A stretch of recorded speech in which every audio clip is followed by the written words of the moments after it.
Hey everyone, welcome back to Apollo Art Analysis. In today's episode, we're going to be studying a piece by the multidisciplinary artist known as Ryan Hawthorne. In today's episode, we are going to be discussing the concept and symbolism of the atlas. We're also going to explore the sci-fi series known as Ventures. So let's just jump right into it. So whenever you first see this work, we're met with this single sphere set in center space here. Your first impression is likely going to be one of awe as we're just struck by this absolutely magnificent sight here. Of course, the placement of this, kind of multi-layered sphere here in center draws our eye within the work. You'll also notice this greater setting as this dark cave of some kind or another also allows that accent to define itself to the most intense degree possible. Within the work, we also see the only main color as blue here. This, of course, creates a very uniform visual experience and draws our eye on other elements such as form, rhythm, scale, and more. Within this work, we also see a near-symmetrical format. And what I mean by this is if you divide the work by a vertical center axis or even a horizontal center axis, you will see a mirrored or symmetrical form here. Of course, the broader setting is not symmetrical. You look at something like this.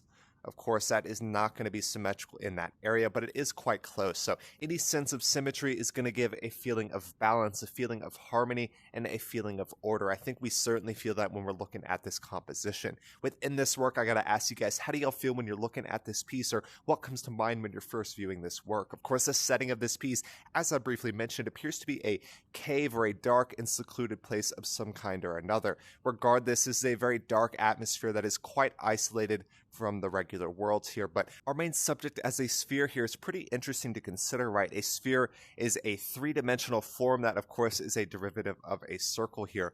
But of course, with a sphere or a circle, there is no endpoint, right? That is kind of endless, if you will. But this symbol as well could read reminiscent to some people of the early symbols of the internet, right? The World Wide Web. We also see a grand sense of scale within the composition at hand, right? There is this lone subject.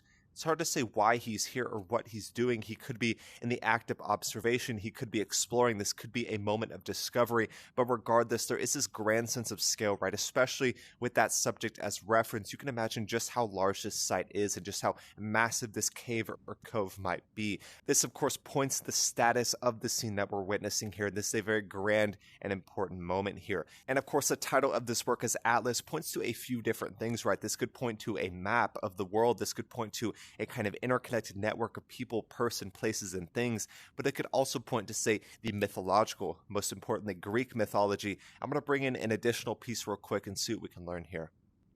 All right, so I have an additional work here. This is from John Singer Sargent, and it is depicting Atlas holding up the world there. This is a very grand composition, a very, classic composition as well. Of course, you see the mythological symbol from Greek mythology known as Atlas holding up the globe, holding up the world and the universe there. I think that's so important. So when you're looking at a piece like this and you see the word Atlas, just remember that is such rich symbolism. You could think of everything from the mythological symbol of literal Atlas all the way to something like a map or an interconnected place, a person, place, data, and things. I think that's so important here.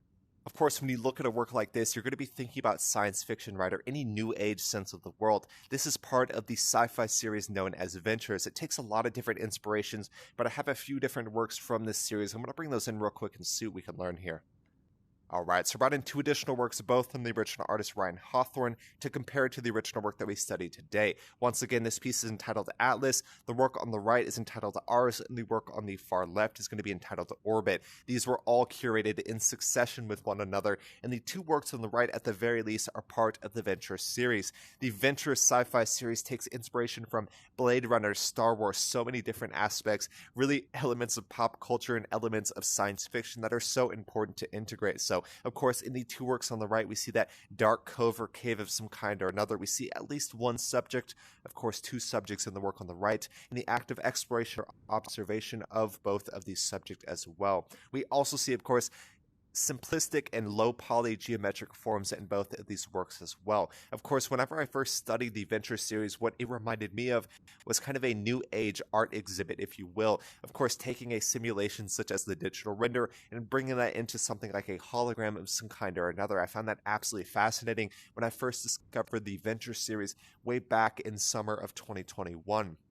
Let's compare both these to the work on the left. Of course, this one has a series of spheres, does an amazing job of conveying a sense of visual rhythm, a grand sense of scale, just like the two other works, but the sense of scale in the work on the left is just absolutely magnificent. It is massive, it dwarfs you instantly. So, of course, in all three works, these are reminiscent of science fiction. In all three works, they do include some type of low poly or geometric form. So I just want to bring in two additional works to compare to the work that we're studying today, a science fiction series by the original artist Ryan Hawthorne. And I briefly mentioned it, but the original work is quite realistic, right? That is due to the medium known as the digital render. The original artist created this using the program known as Cinema 4D. Cinema 4D is an incredibly popular and professional program. I know everyone from Beeple, Cabral Salonga to, yes, the original artist Ryan Hawthorne, they're all using Cinema 4D to create their work. So it's very professional, a very high-use program. It's not open source like something like Blender, but people do use Cinema 4D for a reason, and there must be a reason for that. But really hope you'll enjoy it today. We talked about so many different things, from the impact of geometric forms, the symbolism of the atlas, as well as the literal concept of an atlas. We talked about the setting of this work. We talked about the subject who appears to be viewing, observing, or even discovering the work at hand. And we also tied it to the sci-fi series known as Ventures by the original artist today known as Ryan Hawthorne. There's so many different things we hit on today. I really hope y'all enjoyed. If y'all did enjoy, go check out the original artist Ryan Hawthorne, really doing some amazing stuff in the world of the digital render, as well as some animation and some additional mediums as well. But yeah, like I said, really hope y'all enjoyed today. If y'all did, go check out the original artist Ryan Hawthorne. My name's Apollo. This was Apollo Art Analysis, and I'll see y'all on the next episode.